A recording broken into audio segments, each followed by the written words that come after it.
Hey guys, and welcome to Conquer the Male Demon. My name is Tanja Andersen, and I am your host. Today we have a dear friend to my heart, Mil. Welcome, Mil. Tanya, so good to see you. So good to be here again. What a powerful topic. Love you so much. Love you too. And the topic thank you so much, my love. The topic we are going to talk about is declutter. And what's clutter? Yeah, exactly. What is that? What clutter? That is a good thing, and you can have declutter many places. And that Emil will answer you definitely in this amazing interview of what is declutter. Because when someone say that to me in the beginning, I was like, what? I have a clean home. Like, I'm clean. That was my reaction on that point. So why I choose Mil as a speaker is because she's working with a topic that is really, really dear to my heart, a topic that saved little in my life. That was the turning point in my life. Really choose to declutter my home. And when Mil shared about that on the social media, she shared on so simple way to understand it, like why do we choose clutter in our home, and how can we really look at it with a powerful, loving, graceful way, so that we can really be who we're meant to be in letting go. And Mil is a powerhouse. She's a leader. She has lead me and give me a big kick in the ass to really be a strong leader as I am today. And I am also who I am because of her. So that's why she's here, because I love her, and she will definitely change your mind and life. So Mil, thank you so much. You're welcome, my love. So tell us a little bit about who is the Clutter Expert.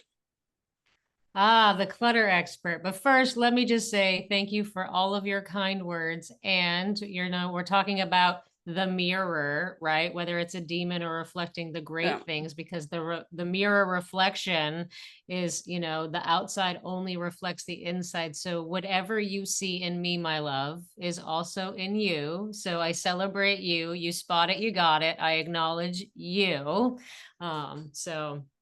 As also holding me high and being a stand for me and my leadership. And I wouldn't be where I am today without you in my life. So love you so much. Appreciate you so much. So yes, the Clutter Expert. And notice it is the clutter, not the word declutter, because people hear the word declutter and they're like, oh shit, she's going to make me get rid of my stuff. Don't make me get rid of my stuff. It's all good. It's all good. People think that. They automatically think declutter, right? And I used to go by the Declutter Expert. My business name is still Decluttering Spaces. But I learned that people hear that word and they're like, they freeze. They're like, oh my gosh, it's going to make me get rid of my stuff. I'm out of here. I don't want to hear it. Right. And that's one thing that sets me apart, is that I don't force anybody to get rid of anything, because you can't. If you actually force yourself to get rid of stuff too soon, it's really detrimental to your progress and it will set you back. But the Clutter Expert, how the hell did I get my name? Why am I the Clutter Expert? Why should you listen to me? I was the cluttered mess. You could not walk in my room growing up. Oftentimes people have these pathways that you can walk through. Like you can get from the door to the bed, or the door to the desk, or the door to the closet. Stuff was just all over the place. Now, granted, I was younger, so I didn't have walls and walls of stuff, but I had stuff everywhere.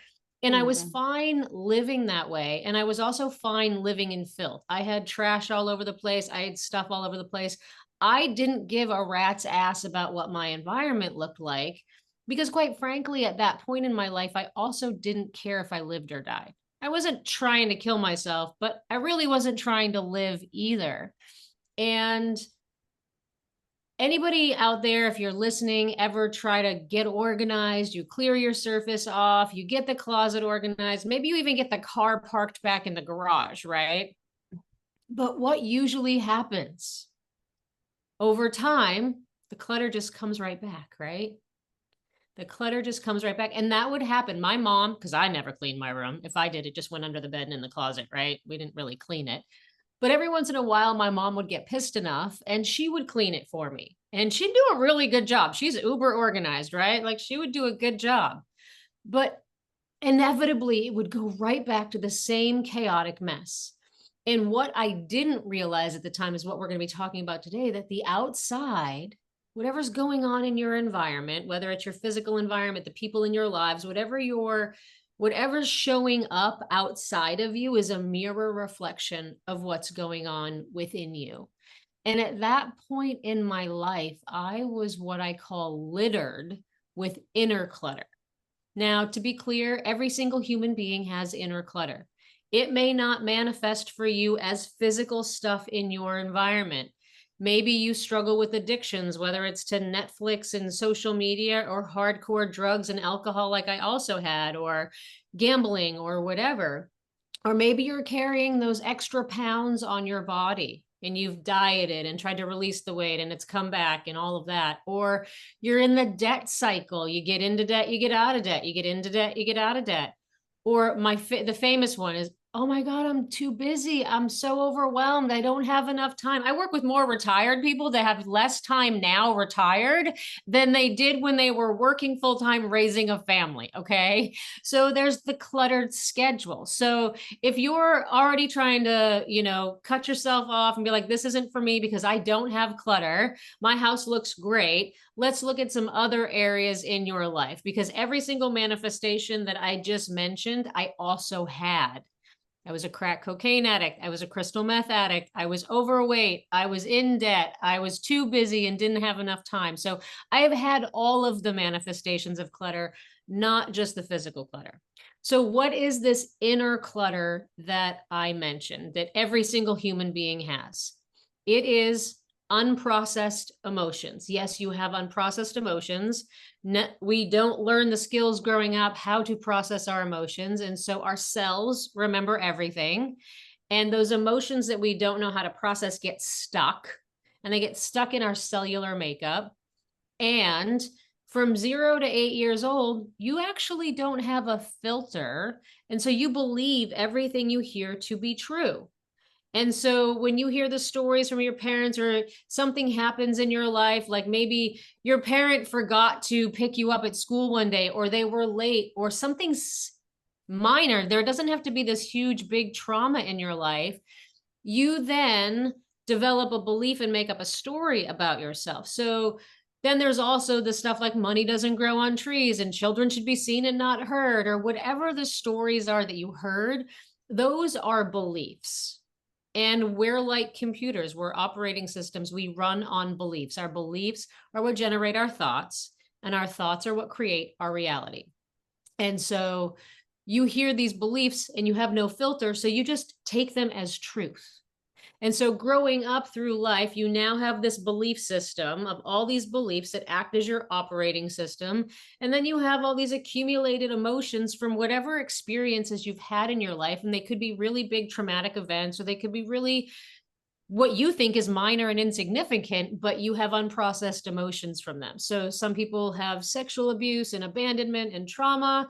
And some people, their best friend moved away while they were in school and they lost contact, whatever, all kinds of things. So it can be a huge traumatic event, or just the fact that you were born and came out of the womb, from that nice, cozy womb into this bright planet Earth, into a body, that's traumatic too. Okay. So just the fact that you were born human is traumatic. And so I didn't realize where I was in life that I had all of this inner clutter until my life experiences, my traumatic events led me to go live in a residential treatment center. And so I won't go into a ton of details, but just so you can understand and can relate a little bit. My parents divorced when I was 4 years old. I took on the responsibility of being at fault for my parents divorcing. If I just wasn't born, maybe they would have made it. I experienced a lot of sexual trauma at the age of 8 and a lot of sexual abuse in my history, as well as I lost my older brother to suicide. And so after I lost my older brother to suicide, I was already a cluttered mess and not really wanting to be on the planet as it was. So it was pretty much the nail in my coffin. I was planning to end my life exactly as he did. I wanted out of here. And so my school was like, you are a danger to yourself and others, and you can't come back until you get intensive therapy. So I went to live in a residential treatment center for adolescents for the next 1.5 years of my life. So just imagine 15 years old, pulled away from your family, pulled away from your friends, and you get to go live in this house with all these strangers and do therapy all day long and go to school. Yay! But while I was living there, I was introduced to yoga and mindfulness. And unbeknownst to me, that would be the pivot point, what really transformed my life. And ultimately, what I learned through yoga and mindfulness was how to become willing to look at all of the inner clutter that had been accumulating, the limiting beliefs and the unprocessed emotions. And here's what's magical, and this is what's so powerful about the mirror, the outside being the mirror, is that as I became willing to address the inner clutter, to look at the limiting beliefs, to feel the unprocessed emotions, I spontaneously, pay attention here, I spontaneously and effortlessly started to create order in my life. And so I went from someone who was fine living in filth and that chaos to someone who could no longer tolerate disorder in my life. And within a year and a half time, I went from the chaotic mess to someone who loves creating order out of chaos. And it happened from the inside out because my insides changed. My outside had to match because the mirror is the external. So for those of you out there that have tried to organize and it's like trying to get molasses to go uphill in the middle of January, when you do it from the inside out, it's effortless, it's spontaneous, and it happens almost unconsciously. Most of my clients are like, oh, I just found myself going through the junk drawer. I just found myself clearing off this surface. I just found myself doing this spontaneously. And when it happens from the inside out, because the outside is only a mirror, that's how it's lasting change. That's how you keep the clutter from coming back, because you're getting to the root. You're not just dealing with the symptom. I have a question to that. So when you let it go of things in your home, what I have here for some people is they want to fill it because that's getting like new space, new room, like all these new areas in a home. And many people go back and stuff it with things because it is safe for them to have stuff. Like, how do you break that cycling on really keep it the space you have clear out? Yeah, it's so perfect. I mean, because what's happening is they're going and creating space outside. Oh, let me clear this surface. Let me do this. But they're not making the corresponding space within. So until you have that space inside, you won't feel safe having space outside. It is your protection. It is your wall. It's like the Great Wall of China. So I worked with a woman one time who was completely unwilling to do the inner work. She just wanted a Band-Aid on the problem. She wanted somebody to help her organize her stuff and go through some things. And so she had this like 5-foot section on the floor of shoe boxes, and she wanted my help to go through them all. And it's like shoe boxes of stuff, like there's just stuff in all these shoe boxes. Oh, wow. So we worked on those shoe boxes and we created a section of 5 square feet of space, clear, clean space on the floor, the only clear, clean space in the house. Okay. After we did that, because we were only addressing the problem, not the root, we were addressing the symptom, not the root, she didn't contact me for like another month. She went off the radar. Oh my God. And just couldn't handle the space and had to fill it because she was trying to force it from the outside in, not the inside out. So if you want to keep the clutter from coming back, you have to be willing to address the root. And it all starts from the inside out. You're not experiencing anything outside of you that's not within you. Interesting. So when you experience a client and the client is uncomfortable to do self-development, because my experience with myself is like self-development is amazing, and sometimes it is not fun.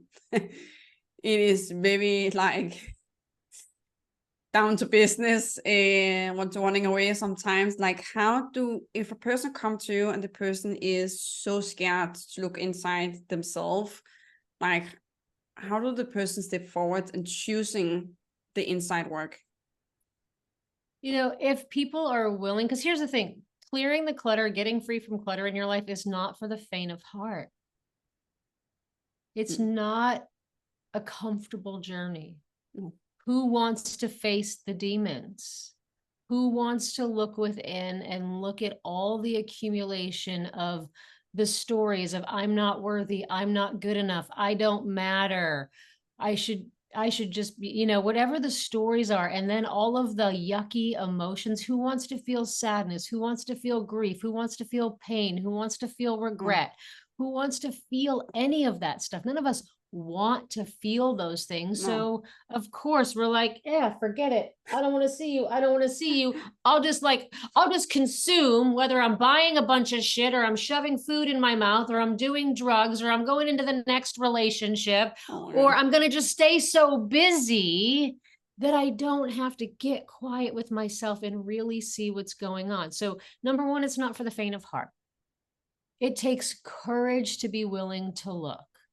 But when you have the willingness to look, you do it in baby steps. You do it in little increments. You don't just go, okay, I haven't spent any time with myself and I haven't started addressing any of this clutter, so I'm just going to sit here for like 6 hours and I'm going to spend all this time with myself. No, you become willing to look little by little in little 5-minute increments. And here's the beautiful thing is that you're never given more than you can handle. And so when you become willing to look, it's not like you're going to go on this digging excavation to dig up all this trauma. You don't need to go dig up the trauma. You don't need to go hunting for the emotions. Simply by your willingness to look when you're ready and not a moment sooner, things will reveal themselves to you. Limiting beliefs will start showing up and emotions will start coming to the surface little by little. It's not going to be this tidal wave of emotion and stuff that you can't handle. It will happen little by little as you're ready for it. But the beautiful part is the magic and how you begin to create space within is simply by willingness. So you don't have to know the trauma. You don't have to go digging for it to already start getting results in your life. That's what's so beautiful, because it comes from the willingness to look. The willingness to look makes what we call corresponding energetic space, because you're looking just like you'd be looking at a piece of paper or looking at a book and making a decision. You're just willing to look at your own experience. And that willingness is what makes the energetic corresponding space.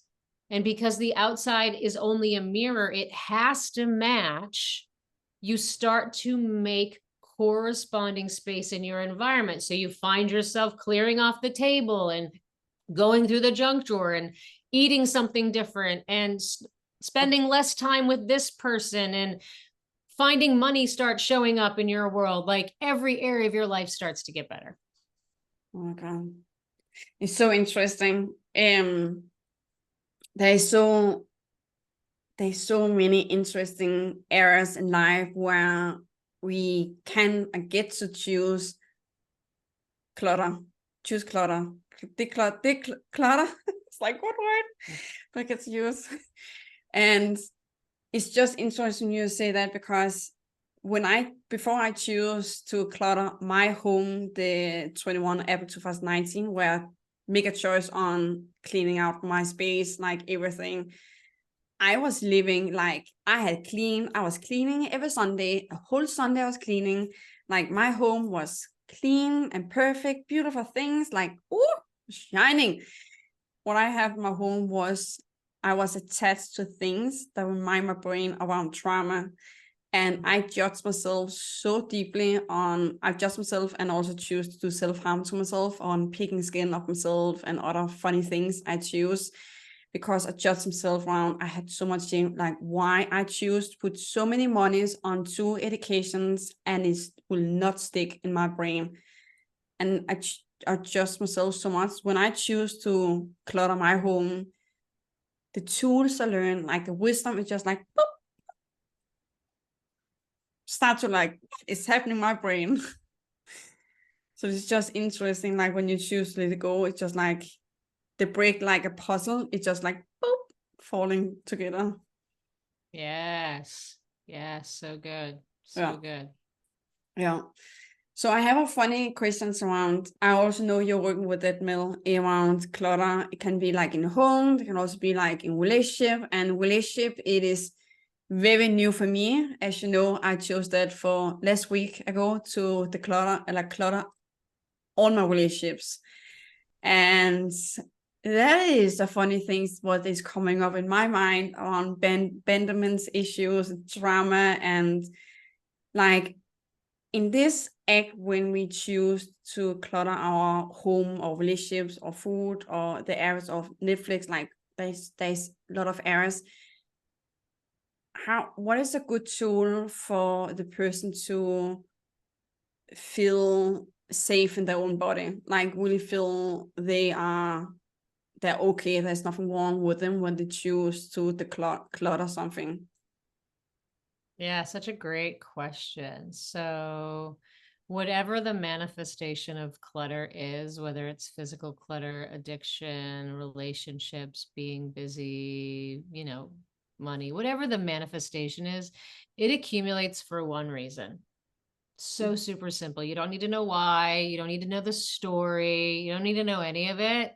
The truth is that it accumulates because of an unwillingness to look. It's like, no, don't know what to do with you. Don't want to see you. So I'm just going to turn away. So it comes down to an unwillingness to look. Now, we've been very clear. The outside is only a mirror of the inside. And so if you're unwilling to look at what's going on outside, all that really means is you're unwilling to look within. And when you become willing to look, you will begin to feel safe in your own skin because you begin to inhabit your own body again. But when you're unwilling to look, you're not present. You're not in your body, so you can't possibly feel safe because you're not there. So as you become willing to be present for your own experience, you realize that you are safe, that it is okay to be in your body. You learn to meet yourself where you are, and you begin to accept yourself and love yourself exactly as you are. And the safer that you feel, the less you need the clutter in your life. And so you release it because you don't need the walls anymore because you feel safe. What is a good advice do you do to people that come to you is do it by yourself or choose to have a coach or choose a coach that can support you in the process on the clutter? I mean, you want to go far, go alone. I mean, you want to go, what is it? Fast, go alone. You want to go far, go with a group, go with support. And so you can become willing to look and you can generate results in your life. But there's going to come a point where something comes up, some kind of inner clutter reveals itself and you don't know how to process it. You don't know what to do with it. And you go back to your old behaviors. You go back to running, you go back to avoiding, you stop looking and the clutter starts to accumulate again. So when you work with someone and you have support, you have someone holding your hand who's been there that can help you navigate. Oh, that's some of the inner clutter we've been talking about. Now that you're aware of it, now this is how we shift it. This is how we release it. And this is how we move forward and keep generating the results and keeping the momentum going. So you can do it alone. Don't recommend it. I highly recommend working with a coach. I work with multiple coaches in my life. I don't get the results I get in my life without multiple coaches. I have coaches for every area of my life. Just like fitness, business, leadership, like every area of my life. So I highly recommend coaching, and I also highly recommend do not hire a coach that doesn't have a coach. Amen. So true. That is, oh my God, yeah. That is a topic for themselves, for itself. So what is one of the many wisdom you did receive around when you choose to clutter your home? Like what was the, let me say this, what was the biggest gift for you to choose to declutter? Clutter. The biggest gift was I realized my worth. I realized how powerful I am. I realized how much I matter, and that without my unique contribution to the world is incomplete. Amen. So what advice would you like to give to your 20 years younger you from the wisdom you have I wasn't now? even born yet. So 10 years. My 20-year younger me. I would tell my 20-year younger me that you matter, that you have value, you have a gift to give to this world, and to stop killing yourself, to love yourself. Beautiful. Thank you for sharing that. So, Mel, I know you have a free gift to the audience, to you that is watching this amazing interview. So what is your freebie all about? Yeah, so I wrote a book. It's called Freedom from Clutter, the guaranteed foolproof step-by-step process to remove the stuff that's weighing you down. And if you've gathered anything here today, heard anything here today, it's not really about the stuff, okay? But here's the thing. I don't want you to go out and buy it. It's a full-on book, but I don't want you to go buy it because it's just going to clutter up your shelves. So I'm going to give you the whole thing for free as a PDF. Oh, wow. So just go to freegiftfrommel.com and you can download the entire book that I wrote for free, so you don't go spend your money and it doesn't clutter up your shelf. But here's the best part. When you download my book, it puts you into my community, and I am constantly giving to my community. I'm teaching workshops and challenges and all of those things. So I'm constantly giving to my community. So jump into my community, come join me for a workshop, learn what I really have to share with you so that you can transform your life and you can finally get free from clutter once and for all. Because the bottom line is, and where I stand, is that it is your birthright to thrive in every area of your life. And the only thing that stands in the way is clutter. Amen. Amen. So the last words, Mel, if you have something on your heart you would like to share before we're ending. The only requirement to get free from clutter in every area of your life is your presence. Your presence is required. So give yourself the gift of your presence. Be willing to look. Beautiful, beautiful. Thank you so much, Mel, for sharing your voice. And to you, dear audience, you'll find all Mel's links in the newsletter. So go straight there. There's also the link to her freebie.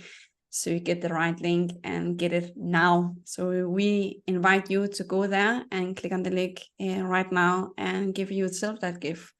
So Mel, thank you so much, bottom of my heart, for you are being the voice, the tools that is saving life. It saved my life. And I'm so grateful for what you stand for and you being, and thank you for being a blessing in my life and to the audience. Thank you so much for being in my life, for hosting this, for giving me the platform. And I just love you so much and love what you're doing in the world. Love you too, my love. And to the dear audience, thank you for watching and see you soon again. Bye, everyone.